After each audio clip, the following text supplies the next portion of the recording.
লোশনটা সুন্দর করে আলতো হাতে মাথার স্কিনে লাগাতে হবে। সরি, এটা খুলতে মনে নেই। মা এটা ধরো।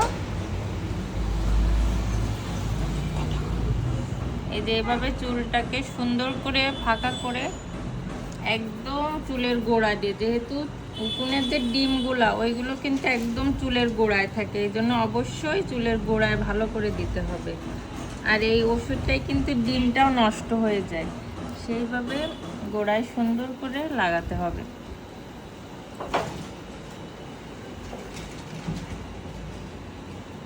আর এইটা দিলে যাদের অ্যালার্জির সমস্যা আছে তারাও ব্যবহার করতে পারবেন, কোনো সমস্যা হয় না মাথায়। আর যাদের স্কিনে মানে মাথার স্কিনে কোনো রকম ঘা আছে তাদের বলবো ব্যবহার না করাই ভালো, ডাক্তারের কাছে পরামর্শ না নিয়ে ব্যবহার করবেন না। অনেক সময় ঘা থাকলে মাথা চুলকাতে পারে বা জ্বালা করতে পারে, তারা একটু ডাক্তারের কাছে পরামর্শ নেবেন।